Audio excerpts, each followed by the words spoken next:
সকলের ভালো থাকার প্রত্যয় নিয়ে শুরু করছি আজকের এই ছোট্ট ভিডিওটি।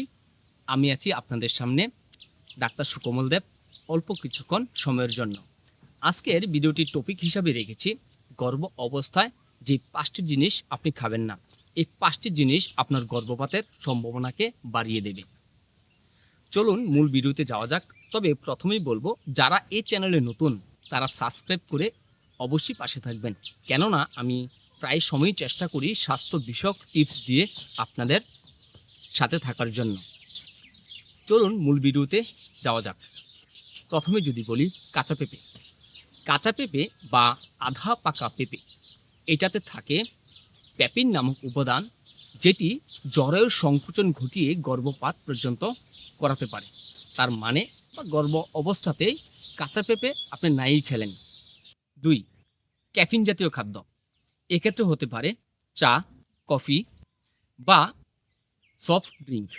খেয়াল রাখবেন, এই ক্যাফিন জাতীয় খাদ্য বা ক্যাফিন জাতীয় পানীয় যদি আপনি বেশি পরিমাণে গ্রহণ করেন, তাহলে আপনার গর্ভপাত হওয়ার মতো একটি সমস্যা তৈরি হতে পারে। যদি আপনি এই ধরনের পানীয়তে বেশি আসক্ত হয়ে থাকেন, তাহলে সর্বোচ্চ 1 কাপ পরিমাণ খেতে পারেন। 3. আধাসিদ্ধ ডিম বা মাংস বা মাছ।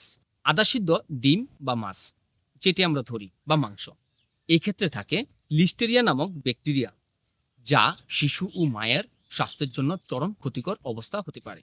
4.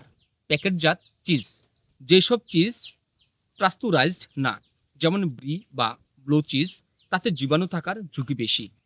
ইনফেকশন হলে সেটি প্লাসেন্টা পর্যন্ত ছড়িয়ে যেতে পারে।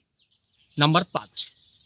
রাস্তাঘাটের খোলা খাবার বা জুস পরিপূর্ণভাবে বর্জন করার চেষ্টা করবেন, কেননা খোলা খাবারে খুব দ্রুত জীবাণু সংক্রমণ ঘটে। এই জীবাণু সংক্রমণ ঘটা যখন আপনার এই খাদ্যটা আপনার শরীরের ভিতরে প্রবেশ করাবেন, এই ক্ষেত্রে আপনার গর্ভপাত হওয়ার মতো একটি সম্ভাবনা থেকেই যেন থাকে। আশা করছি ভিডিওটি ভালো লাগবে। যদি ভিডিওটি ভালো লেগে থাকে তাহলে লাইক করবেন, একটু কমেন্ট করবেন। কমেন্ট করতে ভুলবেন না, আপনার অনুভূতি শেয়ার করবেন কেমন লাগলো। আর কোনো বিষয়ের উপর যদি আপনার জানার ইচ্ছা থাকে তাহলে কমেন্টের মাধ্যমে অবশ্যই জানাবেন। আর চ্যানেলে যদি আপনি নতুন হয়ে থাকেন তাহলে অবশ্যই সাবস্ক্রাইব করে পাশেই থাকবেন।